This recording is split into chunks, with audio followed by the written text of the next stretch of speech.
Subscribe Madina Yad aa gaya social media network and hit the bell icon to never missing update. السلام علیکم ورحمۃ اللہ وبرکاتہ۔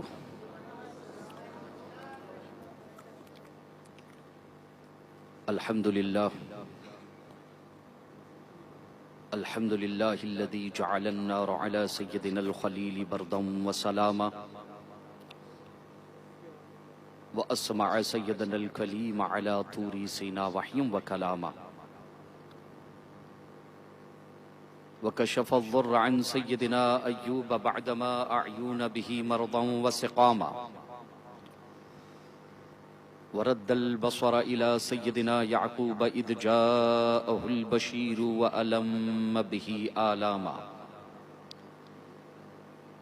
ومن لقى لسيدنا سليمان وبلغنا رسوله النبي الأمين الكريم ونحن على ذلك لمن الشاهدين والشاكرين عن الحمد لله رب العالمين إن الله وملائكته يصلون على النبي يا أيها الذين آمنوا صلوا عليه وسلموا تسليما اللهم صل على سيدنا وشفيعنا وزيد حقا کہ بنا لا الہ است حسین اور قتل حسین اصل میں مرگ یزید ہے، قتل حسین اصل میں مرگ یزید ہے، اسلام زندہ ہوتا ہے ہر کربلا کے بعد، اسلام زندہ ہوتا ہے ہر کربلا کے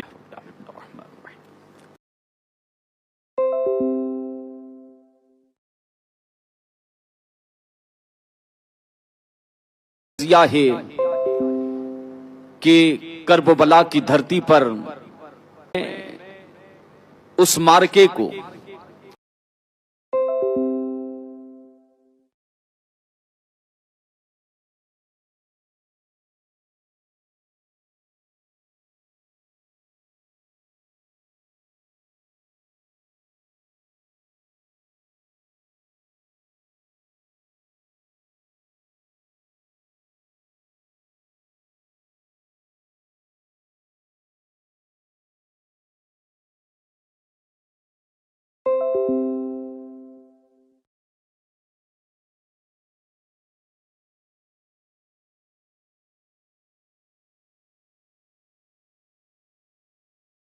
جانتی ہے کہ معجزہ بھی ان کے گھر کا ہے اور کرامتیں بھی ان کے گھر کی ہے، جن کے نانا نبیوں کے امام ہیں اور جن کے بابا مولا علی ولیوں کے امام ہیں، جن کے بابا ولیوں کے امام ہیں اور جن کے نانا نبیوں کے امام ہیں، جن کے نانا کے پھریرے جنت میں لہراتے ہیں، امام علی مقام تو بہت دور کی بات ہے۔ کربلا کا تجزیہ اس انداز میں کرنا چاہیے کہ اگر ننھے علی اصغر کرب و بلا کی دھرتی پر تپتے ریگزار پر اپنی ریڑھی اگر رگڑ دیتے تو پورا کربلا پانی پانی ہو جاتا، جل تھل ہو جاتا۔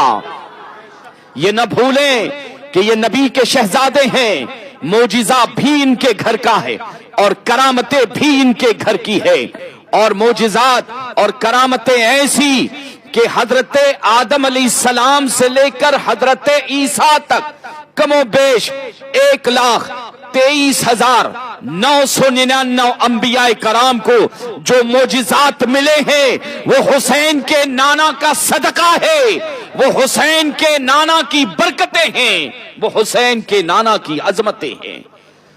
تو کربلا میں امام علی مقام استقامت کا امتحان دینے گئے تھے، تو کربلا کا تجزیہ انشاءاللہ اس انداز میں کشا کشا تاریخ اسلام احادیث کی روشنی میں پیش کرنے کی میں سعادتیں حاصل کروں گا۔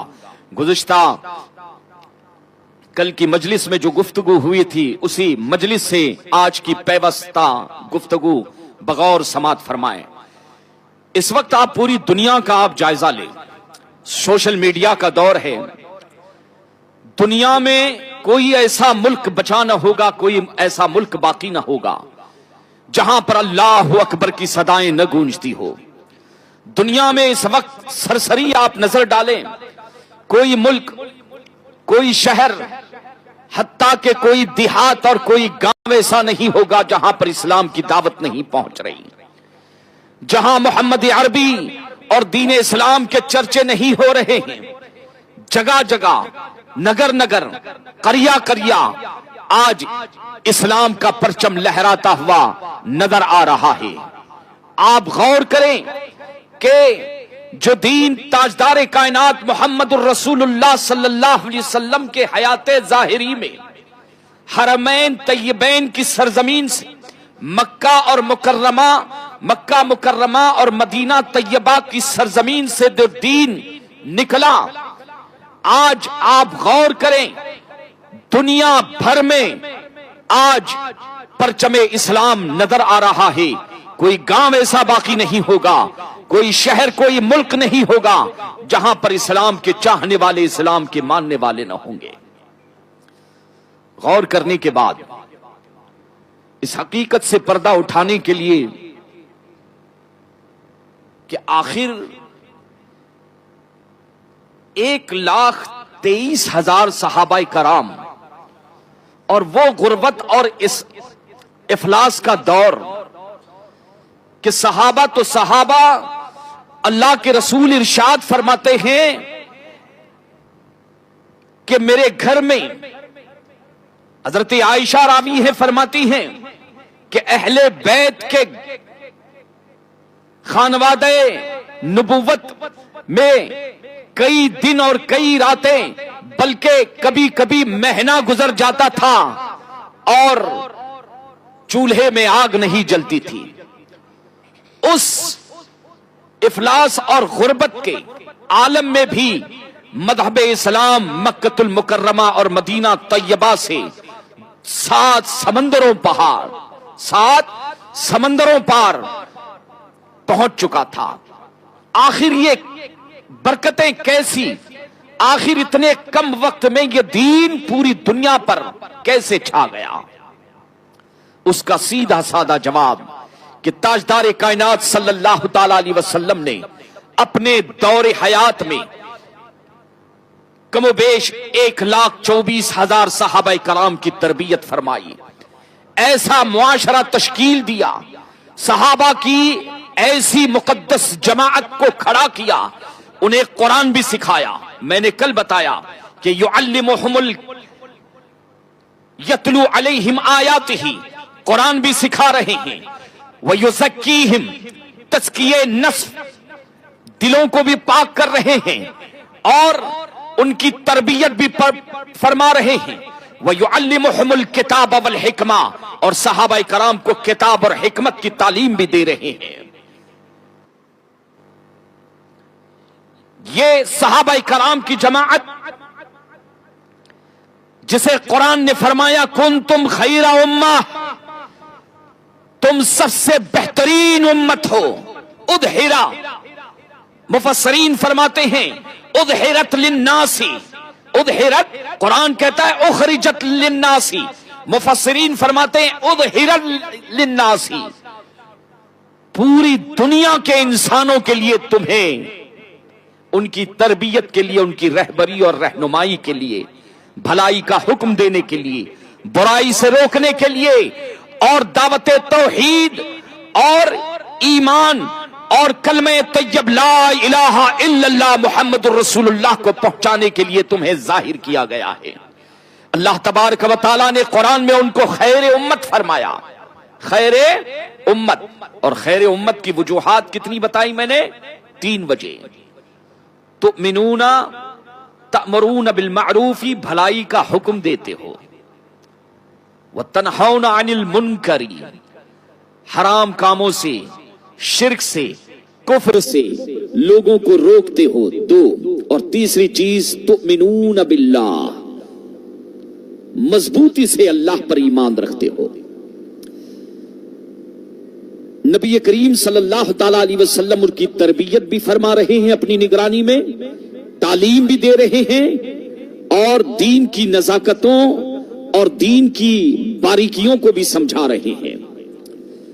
اور پھر میں نے قرآن میں چونکہ کل کا مضمون چونکہ آج سے متعلق ہے، تھوڑا وہ مضمون پہلے قریب لائے تاکہ میں گفتگو جو ہے آگے بڑھا سکوں۔ نبی کونین صلی اللہ تعالی علیہ وسلم کی یہ مقدس جماعت جو حضور کے شاگرد بھی ہیں اور ہمارے نبی کے مرید بھی ہیں، ہمارے نبی کے مرید بھی ہیں، حضور کے شاگرد بھی ہیں۔ اللہ کا قرآن فرماتا ہے کہ اے میرے محبوب کے صحابہ، اے میرے محبوب نبی کے صحابہ، میں نے تمہیں دین کی تبلیغ کے لیے اور دعوت توحید کے لیے میں نے تمہیں چنا ہے۔ صحابہ کرام یہ کل کے قدرت کا انتخاب، سب سے بہترین دلوں کا میں نے انتخاب کیا نبی کے صحابیت کے لیے، نبی کے دوستوں کے لیے، کائنات کے سب سے بہترین انسان۔ کل میں نے وضاحت کی، اب جب یہ سب حضور کے ابتدائی دور میں، آغاز اسلام میں، اب جب بات آئی دعوت توحید کی، جب بات آئی پرچم اسلام کی اور کلمہ طیب لا الہ الا اللہ محمد الرسول اللہ کی، لوگ جب جوگ در جوگ داخل اسلام ہونے لگے تو اللہ نے قرآن میں فرمایا کہ اے منافقوں، اے کافروں، اے یہودیوں، تمہیں ایمان لانا ہے۔ اگر ابدی زندگی چاہتے ہو، اگر آخرت چاہتے ہو تو تمہیں ایمان لانا ہے، لیکن ایمان تمہارے اپنے مرضی کا نہیں چلے گا۔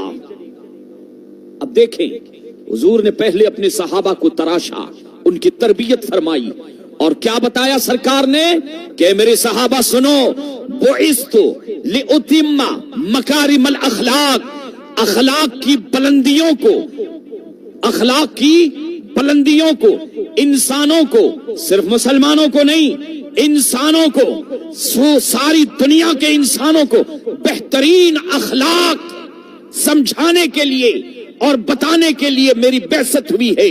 اس مقصد کو سمجھ لو، اے میرے صحابہ، بہترین اخلاق میری امت تک تمہیں پہنچانا ہے۔ لا الہ الا اللہ کی دعوت ایک مکہ سے مدینہ تک پوری دنیا میں تمہیں پہنچانی ہے، قرآن کو تمہیں پہنچانا ہے، نماز کو تمہیں پہنچانا ہے، روزے کو تمہیں پہنچانا ہے۔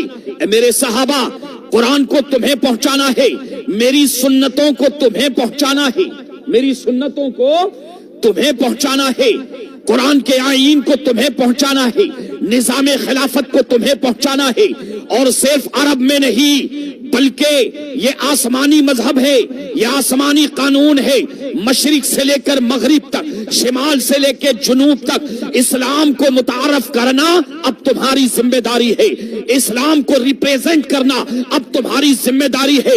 اے ابو بکر تیار ہو جاؤ، اے عمر تیار ہو جاؤ، عثمان تیار ہو جاؤ، بلال تیار ہو جاؤ، تمہیں اخلاق سے، اپنے کردار سے، اپنے عمل سے، اپنے ایثار سے قربانیاں پیش کرنی ہے، اور اللہ کے نظام خلافت کو دنیا کے ایک کونے سے لے کے دوسرے کونے تک پہنچانا ہے۔ یہ تربیت ہو رہی ہے۔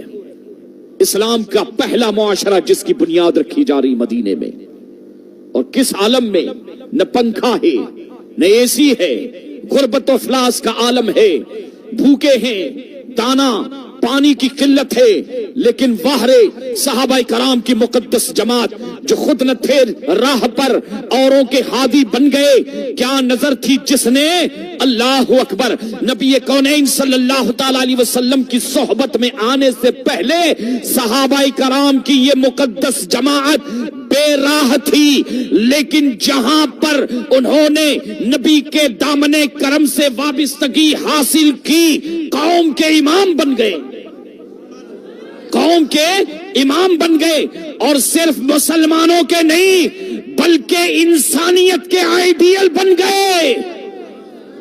دنیا کے ہر انسان کے لیے ہر صحابی کی سیرت آئیڈیل ہے، کردار نمونہ عمل ہے، اس لیے کہ انہوں نے جہاں قرآن کو اللہ کے رسول سے سیکھا، وہاں قرآن پر عمل کیسے کیا جائے انہوں نے اپنی جاگتی آنکھوں سے آمینہ کے لال کو دیکھا کہ یتیموں کے ساتھ ہمیں کیسا سلوک کرنا ہے، اسلام کی دعوت کا انداز کیا ہونا چاہیے، اسلام کو جس انداز میں صحابہ کرام نے، اور اللہ یہ حضور تربیت فرما رہے ہیں۔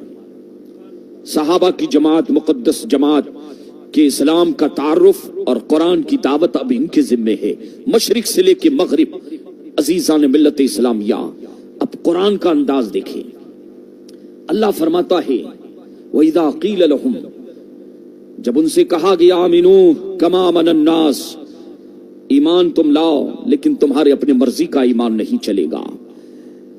اے کافروں، تمہارے اپنی مرضی کا ایمان نہیں چلے گا. ایمان کیسے لائیں؟ ایک مسلمان کے لیے میں نے کل بتایا سب سے قیمتی چیز ہے ایمان. اب ایمان کی کسوٹی اللہ تبارک و تعالیٰ کسے بنا رہا ہے؟ قرآن کہتا ہے، اللہ فرماتا ہے کما آمن الناس، ایمان تمہارے مرضی کا نہیں، ویسے ایمان لے آؤ جیسے نبی کے وفادار صحابہ ایمان لے کر آئے ہیں. اگر ایمان کی کسوٹی چاہتے ہو، اللہ فرما رہا ہے جیسے ابو بکر ایمان لائے ویسے ایمان لے کر آنا. ایمان لاؤ لیکن مرضی کا نہیں، عمر کی طرح ایمان لے کر آنا. میرا عثمان جیسے ایمان لایا ہے ویسے ایمان لے کر آنا. جس طرح سے حضرت بلال ایمان لائے ہیں ویسے ایمان لے کر آؤ. ایسے ایمان لے کر آؤ جیسے حضرت امیر معاویہ ایمان لے کر آئے ہیں. ایسے ایمان لے کر آؤ جیسے میرے نبی کے صحابہ ایمان لے کر آئے ہیں. یہ کسی تاریخ کے چوپڑے کا حوالہ نہیں. مسلمانوں، یہ قرآن کی آیت فرما رہی ہے کہ اللہ فرماتا ہے کہ ایمان کے کسوٹی تمہیں میں عطا کروں گا، اور وہ کون ہے؟ میرے نبی کے صحابہ ہے. اچھا، قرآن میں اللہ ایک جگہ اور فرماتا ہے، یہی نہیں بات، اللہ صحابہ سے مخاطب ہے، فَإِنْ آمَنُوا بِمِثْلِ مَا آمَنْتُمْ فَإِنْ آمَنُوا بِمِثْلِ مَا آمَنْتُمْ فَقَدْ اهْتَدَوْا. اے میرے نبی کے صحابہ، پہلے اللہ نے ایمان کے لیے کسوٹی کس کی؟ ضمانت کس کی؟ صحابہ کی. پھر اللہ فرماتا ہے نبی کے صحابہ سے، ابو بکر سنو، عمر سنو، عثمان سنو، معاویہ سنو، عمرو بن عاص سنو، حضرت امام حسن سنو، حسین سنو، اے نبی کے جتنے صحابہ ہیں سب سنو. اگر یہ کفار و مشرکین اگر تمہاری طرح ایمان لائیں گے، قرآن کا انداز دیکھیں، یہ قرآن کہہ رہا ہے. آج جہنمی کتے سوشل میڈیا پر صحابہ کی عظمتوں پر جب بھونک رہے ہیں اور ہمارے مسلمان بچوں اور بچیوں کے دلوں سے صحابہ کی محبت کو نکالا جا رہا ہے، صحابہ کے بارے میں مس انڈرسٹینڈنگ پیدا کی جا رہی ہے، غلط فہمیاں پیدا کی جا رہی ہے، ایسے عالم میں ایک مسلمان کو ضروری ہو جاتا ہے کہ مسلمان قرآن سے پوچھے کہ قرآن تو بتا نبی کے صحابہ کا، نبی کے یاروں کا، نبی کے دیوانوں کا اسلام میں مقام کیا ہے. یہ پیمانہ قرآن بتائے گا. اور مسلمانوں، دل پہ ہاتھ رکھ کر بتانا کہ قرآن بڑا یا تاریخ بڑی. قرآن کی مانو گے یا سوشل میڈیا کی مانو گے؟ قرآن کی مانیں گے. اب اللہ کا قرآن نبی کے صحابہ سے مخاطب ہے، نبی کے صحابہ سے گفتگو کر رہا ہے. صحابہ سنو، میرے محبوب کے یارو سنو، اللہ فرما رہا ہے فَإِنْ آمَنُوا، حرف شرط ہے، ان حرف شرط ہے. میں ان کافروں کا، مشرکوں کا اور بے ایمانوں کا ایمان اسی وقت مانوں گا جب یہ تمہاری طرح ایمان لائے، جب یہ تمہاری طرح ایمان لائے. اور اگر یہ تمہاری طرح ایمان نہیں لائیں گے، کہتے ہیں مجھے ان کی کوئی ضرورت نہیں، ان کا ایمان نہیں بلکہ یہ بے ایمان ہے. یہ کیا ہے؟ بے ایمان ہے. اب یہ دیکھیں، یہ گفتگو ہو گئی. اب اس کے بعد اللہ تبارک و تعالی انہیں سندیں عطا فرما رہا ہے، صحابہ کے لیے سندیں عطا فرما رہا ہے. نبی کے صحابہ، نبی کے شاگرد، نبی کی بارگاہ میں رات دن پڑھنے والے. ارے مسلمانوں، آج دیکھیں، اگر کوئی حاجی مدینے سے آتا ہے، اگر کوئی حاجی مکے سے لوٹ کر آتا ہے، تسبیح لاتا ہے، مسلمان اسے چومتے ہیں. مصلی لاتا ہے، مسلمان اس مصلی کو چومتے ہیں. آب زمزم لاتا ہے، مسلمان اسے چومتے ہیں، سینے سے لگاتے ہیں، کلیجے سے لگاتے ہیں. کہتے مدینے سے تبرک آیا ہے، مکہ مکرمہ سے تبرک آیا ہے. ارے مدینے سے تسبیح آئے، چاہے وہ میڈ ان چائنا ہو، لیکن جب وہ مدینے سے آ جائے وہ ایک مسلمان اسے سینے سے لگاتا ہے، کہتا ہے یہ مدینے کا تبرک آیا ہے، یہ مکہ کا تبرک آیا ہے۔ ارے تبرک تمہیں مقبول ہے اور تبرک کی اتنی تعظیم کرتے ہو، رسول نے جنہیں اپنا روحانی بیٹا بتایا، جن صحابہ کو آقا نے فرمایا کہ یہ 1,24,000 میری پونجی ہے، یہ میرے مرید ہے، میرے مرید ہے، حضور نے جن کو سینے سے لگایا، نام لے لے کر جنت کی بشارت دی، ان صحابہ کے حوالے سے ایک مسلمان کو کیسا عقیدہ رکھنا چاہیے؟ حضرت ابو بکر صحابی ہے، حضرت عمر صحابی ہے، حضرت ابو ذر غفاری صحابی ہے، سلمان فارسی صحابی ہے، امام حسن صحابی ہے، امام حسین صحابی ہے، اور یزید چوٹا ہے، لچا ہے، لفنگا ہے۔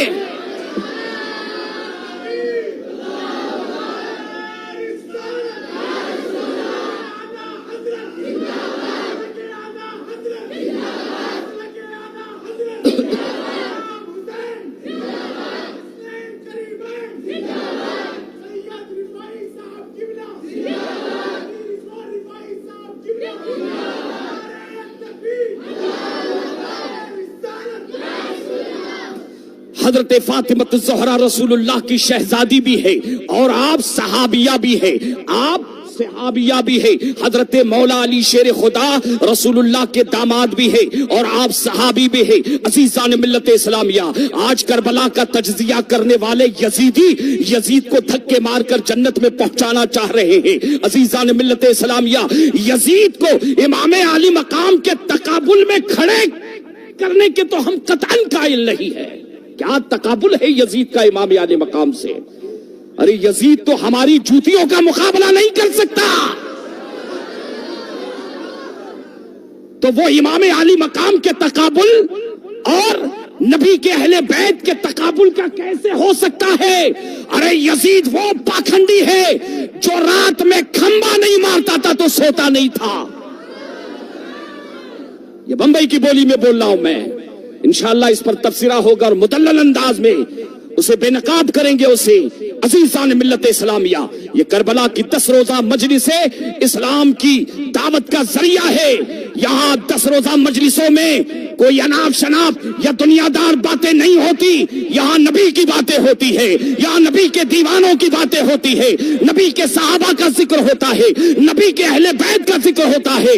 ہم قوم کو یہ بتاتے ہیں کہ 1400 سال پہلے جس دین کو تاجدار کائنات نے اپنے خون جگر سے سینچا تھا، وہ دین ہم تک کیسے پہنچا ہے۔ اب قرآن کو دیکھیں، قرآن کیا کہتا ہے؟ قرآن کیا کہتا ہے؟ اب سندوں کی بات دیکھیں کہ ایمان کی کسوٹی کے لیے صحابہ کو دیکھنا، ایمان کی کسوٹی کے لیے اہل بیت کا لفظ قرآن میں نہیں آیا ہے۔ اہل بیت کی عظمت اپنی جگہ پر، لیکن یہ قرآن میں اللہ نے کسوٹی دی ہے، اور پھر یہ بھی اللہ نے فرمایا۔ اب اللہ کی طرف سے انعامات کی بارش دیکھیں، اللہ قرآن میں فرماتا ہے میرے بندوں، یہ میرے نبی کے صحابہ 1,24,000، ان کو عام انسان مت سمجھنا۔ اللہ فرماتا ہے کہ میں نے جیتے جی مرنے سے پہلے جنت کا وعدہ کر دیا ہے۔ اللہ قرآن میں فرماتا ہے رضی اللہ عنہم ورضوا عنہ، میں ان سے راضی اور وہ مجھ سے راضی۔ یہ اللہ کی گواہی ہے۔ یہ کس کی گواہی؟ یہ سوشل میڈیا پہ جو ملا پھونک رہے ہیں ان کی نہ سنو۔ اللہ قرآن میں فرماتا ہے کہ میرے محبوب کے غلاموں سے میں راضی ہو چکا اور وہ مجھ سے راضی ہیں۔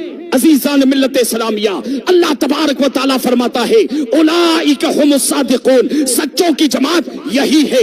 اولئک هم المفلحون، کامیابوں کی جماعت یہی ہے۔ اولئک هم المتقون، پرہیزگار یہی ہے۔ اللہ قرآن میں گواہی دے رہا ہے کہ میرے نبی کے یار پرہیزگار ہے، میرے نبی کے یار کامیاب ہے، اور کلن وعد اللہ الحسنى، اللہ کہتا ہے، اللہ قرآن میں فرماتا ہے سب کے لیے جنت کی بشارت۔